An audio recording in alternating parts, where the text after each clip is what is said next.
ಇವತ್ತ ಒಂದು trust gate ಆಗಿದೆ ಅಂದ್ರೆ ಅದನ್ನು ನಾವು ರೆಡಿ ಮಾಡಿದ್ರು ಬೋಲ್ಡರ್ ಅಪ್ರೂವ್ ಕೊಡ್ಬೇಕು. ಬೋಲ್ಡರ್ ಅಪ್ರೂವ್ ಕೊಡೋವರೆಗೆ ನಾವು ಕಾಯ್ಕಂತ ಕೆಳಗಡೆ ಕುಂತೀವಿ. ಹೌದು, ಅಲ್ಲೇ ಎಮರ್ಜೆನ್ಸಿ ಬೋರ್ಡ್ ಮೀಟಿಂಗ್ ಮಾಡಿಸಂತ ಪರಿಸ್ಥಿತಿ ಬಂತು. ಮತ್ತೆ ನಾವು ಗೇಟ್ ಅನ್ನು ಅಪ್ರೂವ್ ಕೊಡ್ಬೇಕಲ್ಲ ಬೋಲ್ಡರು. ನಾವು ಕರ್ನಾಟಕ ರಾಜ್ಯ ಸರ್ಕಾರ ಮಾಡೋದ್ರಿಂದ ನಾವು ಮನೆ ಸ್ಟಾರ್ಟ್ ಮಾಡ್ತಿದ್ವಿ. ನಾನು ಯಾಕೆ ಮಾತು ಹೇಳ್ತೀನಿ ಅಂದ್ರೆ ಕೇಂದ್ರ ಸರ್ಕಾರದ ಜವಾಬ್ದಾರಿ ಇದ್ದಂತ ಕುಮಾರಸ್ವಾಮಿ ಹೇಳ್ತಾ ಇರೋದು ರಾಜ್ಯ ಸರ್ಕಾರ ಎಲ್ಲ ಸಂಘರ್ಷ ಮಾಡ್ತಿದೆ, ಅಭಿವೃದ್ಧಿ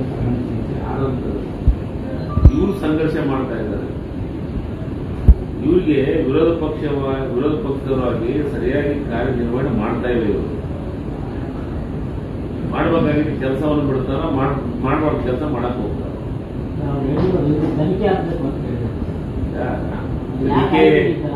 ನಾನು ಹೇಳ್ತಾ ಇರೋದು ತನಿಖೆ ಆಗಲಿ ಏನ್ ಬೇಕಾದ್ರೂ ಆಗ್ಲಿ, ತಾವೇ ಅಲ್ಲಪ್ಪ ಕೇಂದ್ರ ಸರ್ಕಾರ ಮಂತ್ರಿಗಳಲ್ಲ, ಹೇಳಿ ತನಿಖೆ ಮಾಡಿಸಿ. ಮೋದಿಯವ್ರ ಕಡೆಯಿಂದ ಹೇಳಿ ತನಿಖೆ ಮಾಡಿಸಿ. ಯಾರು ಬೇಡ ಅಂದಾರ? ನಿಮಗೆ ತನಿಖೆ ಮಾಡಿಸಿ ಬೇಡ ಅಂದಾರ? ಟಿಬಿ ಡ್ಯಾಮ್ ನಿರ್ವಹಣೆ ಮಾಡೋದು ಕೇಂದ್ರ ಸರ್ಕಾರ. ಮಾಡಿಸಿ ತನಿಖೆನ. ಯಾಕೆ ತಪ್ಪೇರೋದು ಬೇಡ ಸರಿಯಾಗ ಜವಾಬ್ದಾರಿ ಸ್ಥಾನದಾಗಿದ್ದಂತವ್ರು ಆ ಮಾತು ಮಾತಾಡ್ಬಾರ್ದು ರಾಜಕೀಯವಾಗಿ. ಈಗ ನಮಗ್ ಬೇಕಾಗಿದ್ದು ನೀರು. ಒಂದು ಬೆಳೆಗೆ ರೈತರಿಗೆ ಒಂದು ಭರವಸೆಯನ್ನು ಮಾತನ್ನು ಹೇಳ್ಬೇಕಾಗಿದೆ. ನಮಗ್ ಬೇಕಾಗಿದ್ದು ಡ್ಯಾಮಿನ ಸಂರಕ್ಷಣೆ. ನಮಗ್ ಬೇಕಾಗಿದ್ದು ಕನಿಷ್ಠ 65ರಿಂದ 70-80 TMC ನೀರು ಸಂಗ್ರಹಣೆ ಮಾಡಬೇಕಾಗಿದ್ದು 60ರಿಂದ 65 TMC ಉಳಿಸುವ ಪ್ರಯತ್ನಗಳನ್ನು ಮಾಡಬೇಕಾಗಿದೆ. ಅದ್ರ ಬಗ್ಗೆ ನಾವು ರಾಜ್ಯ ಸರ್ಕಾರ ನಮ್ಮ DCM ಅಲ್ಲಿ ಬಂದವರು, ಮುಖ್ಯಮಂತ್ರಿಗಳು ಬಂದವರು. ನಾನು 4-5 ದಿವಸ ನಾನು ಅಲ್ಲೇ ಟೆಂಟ್ ಹೊಡೆದಿದ್ದೀನಿ. ಇವತ್ತು ರಾತ್ರಿ ಹೋಗ್ತಾ ಇದ್ದೀನಿ. ಇವತ್ತು ನನ್ನ ಪರ್ಸನಲ್ ಯಾರು ನಾನು ಬಂದಿರೋದು ಎಂಗೇಜ್ಮೆಂಟ್, ಸಾಯಂಕಾಲ ಎಂಗೇಜ್ಮೆಂಟ್ ಇರೋದ್ರಿಂದ ಬಂದಿಲ್ಲ, ಬರ್ತಿದ್ದೆ. ನಾನು ಅಲ್ಲೇ ಇರ್ತಿದ್ದೆ. ಅದಕ್ಕೆ ಡ್ಯಾಮಿನ ವಿಚಾರದೊಳಗ, ನೀರಿನ ವಿಚಾರದೊಳಗ, ರೈತರ ವಿಚಾರದಾಗ ರಾಜಕಾರಣ ಬೇಡ. ನಮಗೇನು ಸಲಹೆ ಕೊಡೋದಿದ್ರೆ ಕೊಡಿ, ನಾವು ಅಲ್ಲಿ ಕೂತು ಕೆಲಸ ಮಾಡ್ತೀವಿ. ಯಾರು ಸಲಹೆ ಕೊಟ್ಟರು ಪ್ರೀತಿ ವಿಶ್ವಾಸವನ್ನು ಸ್ವೀಕಾರ ಮಾಡ್ತೀವಿ.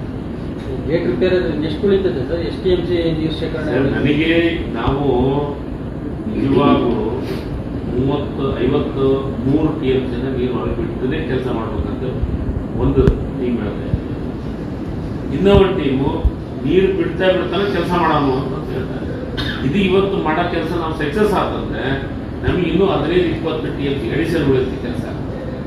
ಆ ಪ್ರಯತ್ನವನ್ನು ಮಾಡ್ತಾ ಇದ್ದೀವಿ. ಆ ಪ್ರಯತ್ನ ಕೈ ಹಾಕಿ ಮತ್ತೆ ಹೇಳಿದ್ರು. ಯಾಕಂದ್ರೆ ಇದು 70 ವರ್ಷ ಆಗಿದೆ. 1953 ಒಳಗೆ ಡ್ಯಾಮು ಕನ್ಸ್ಟ್ರಕ್ಷನ್ ಕಂಪ್ಲೀಟ್ ಆಗಿದೆ. 20 ವರ್ಷ ಆಗಿದೆ. ಇಲ್ಲಿ ಗೇಟ್ಗಳನ್ನ ಬದಲಾವಣೆ ಮಾಡ್ಬೇಕಂತೂ ಹೇಳಿದ್ದಾರೆ. ಮತ್ತು ಹೊಸ ಟೆಕ್ನಾಲಜಿ ಗೇಟ್ಗಳನ್ನು ಹಾಕ್ಬೇಕಂತೂ ಹೇಳಿದ್ದಾರೆ. ಈ ನಮ್ಮಲ್ಲಿ ಏನಾಗಿದೆ ಅಂದ್ರೆ ಆಲ್ಮಟ್ಟಿಗೆ ಮತ್ತು ನಾರಾಯಣಪುರಕ್ಕೆ ಹೊಸ ಟೆಕ್ನಾಲಜಿ ಗೇಟ್ಗಳು. ಯಾವ್ದಾದ್ರು ಗೇಟ್ ಕಟ್ ಆಗ್ತಂದ್ರೆ ತಕ್ಷಣ ಎಡಿಷನಲ್ ಗೇಟ್ ಬಂದ ಕುಂದಿಸುವಂತ ವ್ಯವಸ್ಥೆ ಆಗುತ್ತೆ. ಲೇಟ್ ಆಗಲ್ಲ. 24 hours ಮತ್ತೆ ಪಕ್ಕಕ್ಕೆ ಸೈಡ್ಗೆ ಇರ್ತೈತೆ.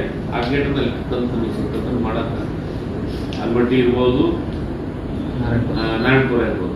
ಆ ಗೇಟ್ ಅನ್ನು ಎಡಿಷನಲ್ ಆಗಿ ಸೆಟ್ ಮಾಡಿ ಪಕ್ಕಕ್ಕೆ ಆ ಗೇಟ್ ರಿಪೇರ್ ಮಾಡ್ಕೊಳಕ್ಕೆ ಸಾಧ್ಯತೆ ಆಗುತ್ತೆ. ಇದಕ್ಕೆ ಹಂಗ ಆಗಿಲ್ಲ. ಸಿಂಗಲ್ ಗೇಟ್ ಇದೆ. ಇದು 1953 ಒಳಗೆ ಕನ್ಸ್ಟ್ರಕ್ಷನ್ ಆದಂತ ಡ್ಯಾಮ್. ಹಿಂಗಾಗಿ ಹೊಸ ಟೆಕ್ನಾಲಜಿ ಮಾಡಬೇಕಾಗುತ್ತೆ ಅಂತ ಹೇಳಿದ್ರೆ ಈ ಕೆಲಸ ಆದ್ಮೇಲೆ ಮುಖ್ಯಮಂತ್ರಿಗಳು ನೇರವಾಗಿ ಕನ್ನಯ್ಯವರಿಗೆ ಹೇಳಿದ್ದಾರೆ. ಅದನ್ನ ಯಾವ ರೀತಿ ಮಾಡಬೇಕು, ಏನ್ ಮಾಡ್ಬೇಕು ಅನ್ನೋದನ್ನ ನಾವು ಪೂರ್ಣ ಪ್ರಮಾಣದ ಬೋಲ್ಡ್ನಾಗ ಅಪ್ರೂವ್ ಮಾಡ್ತೇವೆ. ಕೊಡಿ.